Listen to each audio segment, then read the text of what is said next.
This one's wife, WME, to drop her. Hello, I'm HG Tudor.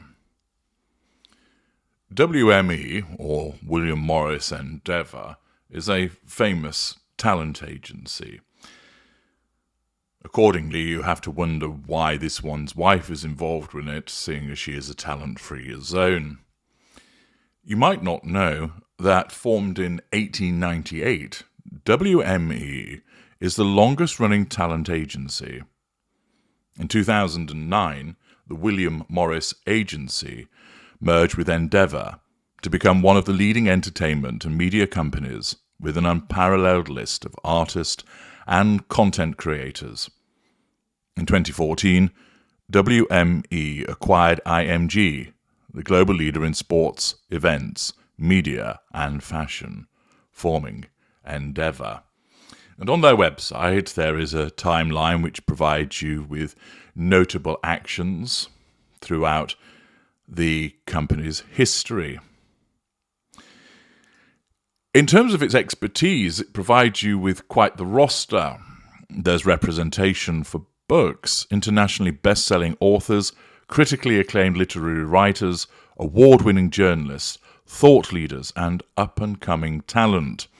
Some of the books mentioned are The Female Persuasion, Meg Wolitzer, The Last Thing He Told Me by Laura Dane, Exit West, Mohsin Hamid, I'm a Girl from Africa, Elizabeth Nyamanyaro, Untamed by Glennon Doyle, Why We Sleep by Matthew Walker.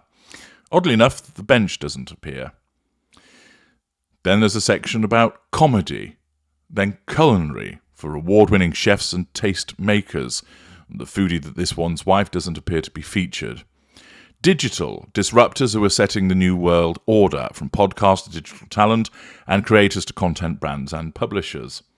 Endorsements, motion picture, which contains award-winning actors, directors, writers, producers, financiers, and distributors who cross every genre and platform. Music, leading musicians and creators across all musical genres, film and theatre, as well as some of the premier musical festivals around the world. Sports, leading athletes, broadcasters, institutions, and personalities responsible for keeping sports a point of engagement and conversation every day around the world. Speakers, the biggest names in television, film, music, sport, media, and politics. Television, theatre, voiceover, and something called WME Ventures. So, for example, if you decided that you wanted to book a speaker for an event, it then takes you to the Harry Walker Agency. And in front of you, there is a collage of various people, which include President Bill Clinton, Ronan Farrow, Al Gore, Indra Nooyi, Boris Johnson, Hillary Rodham Clinton, Hassan Minhaj, Tom Brady, Serena Williams, Riz Ahmed, Karl Rove, Abby Wambach, Ryan Reynolds, Shaquille O'Neal, Fawn Weaver, Joy Reid, Rob Lowe, Julia Gillard. Many of those names you'll recognise as actors and sports stars and politicians. Of course, this one's wife doesn't appear on the front. It labels some people that are new to the agency, listing Boris Johnson, Dr. Mark Esper, Ursula Burns, Marcus Buckingham, Serena Williams, Rob Lowe.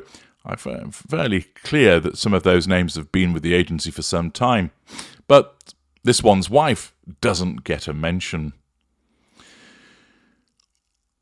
It's a huge agency that covers many different aspects of what you largely recognise as fame, covering different genres and fields.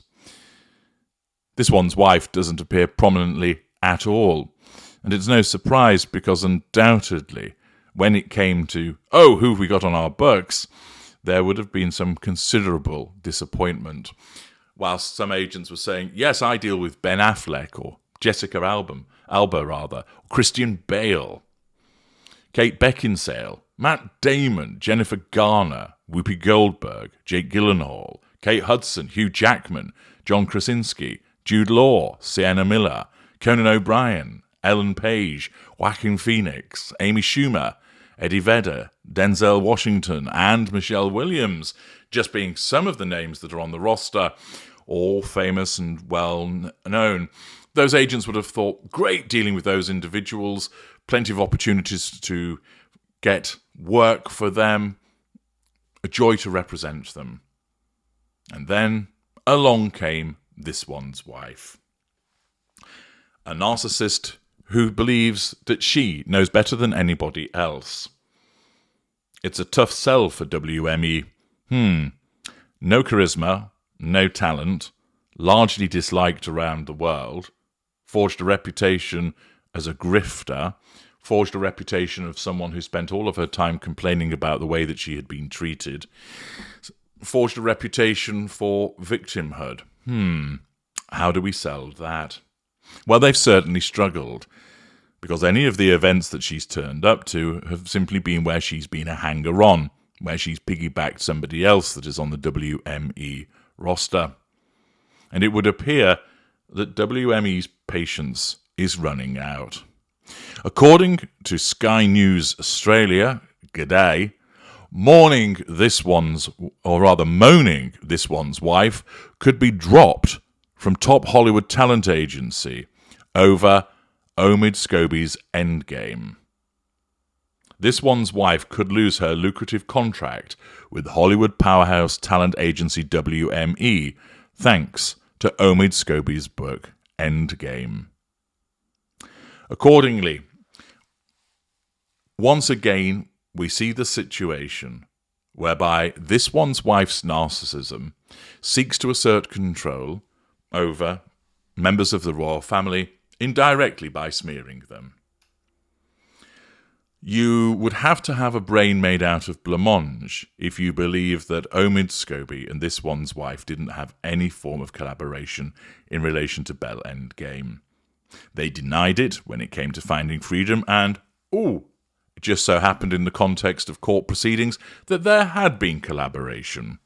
And therefore, given the fact that the only people in this book who are not lambasted are this one's wife and the Ginger Prince, and the fact that her enemies, King Charles, the nemesis, the one that got away, are routinely smeared, it really doesn't take much brain power to work out that the basis, the foundation for this book comes from this one's wife.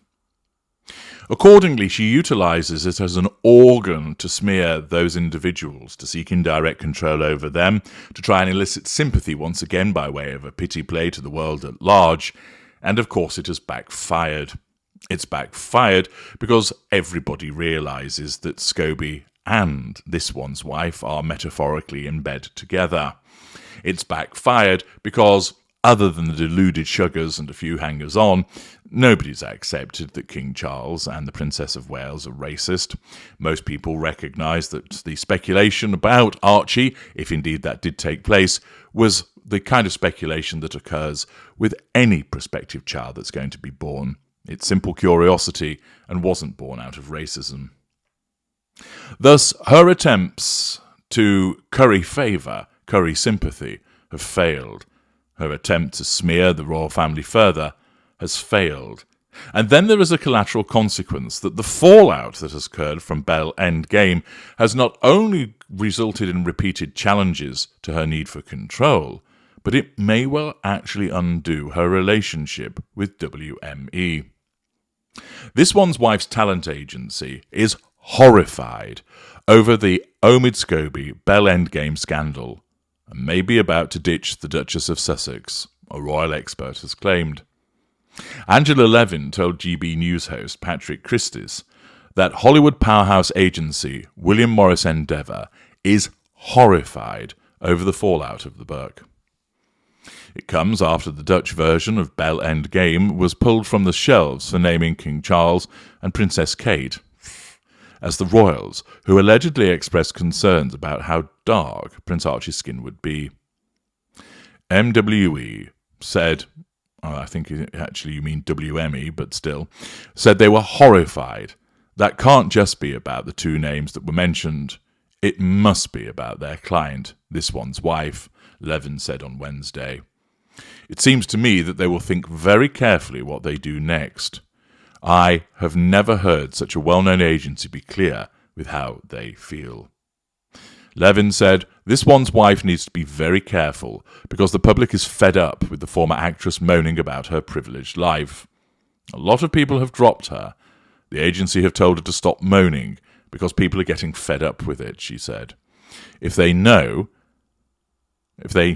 feel they have an even harder job to do in order to get her famous, it's going to be difficult.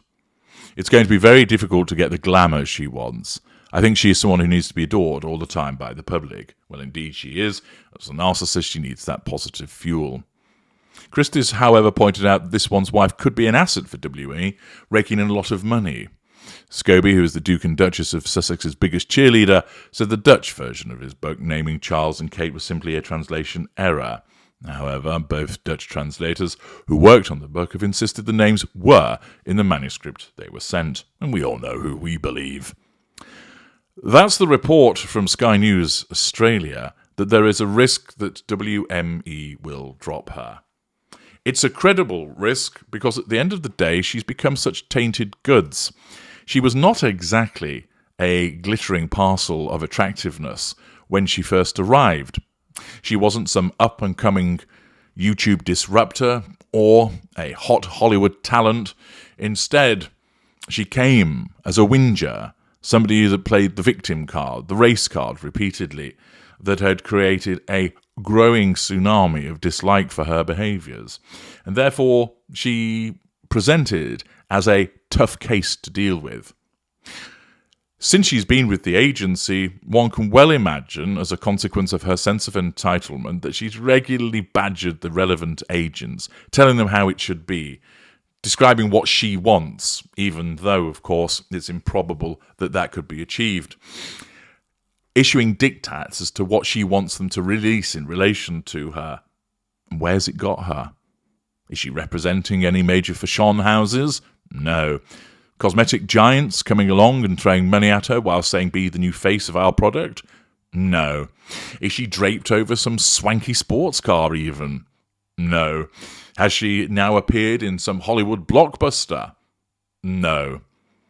All we've seen is her turning up at events where she was a tag-along and doing pap walking in the street, across car park lots, hanging around outside hotels to get seen with a couple of friendly individuals, having a photograph taken with employees and claiming that they're her lunch friends. Whoop-de-fucking-do. What a great success. WME have had their job made all the harder as a consequence of the content of Bell Endgame.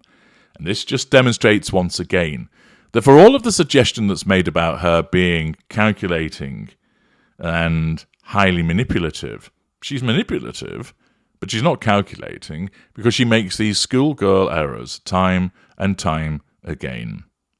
Driven by her narcissism to get that control in the moment, she smears the royal family. And then there is the backlash, which not only presents more and more challenges against her and continues to drag her popularity, I don't think you can even say that she's popular any longer, that makes her even more unpopular, and it now looks like it might well undo the relationship with the agency, which will eventually throw its hands up in horror and say, we tried our best, but you really can't polish a turd. I'm HG Tudor. Thank you for listening.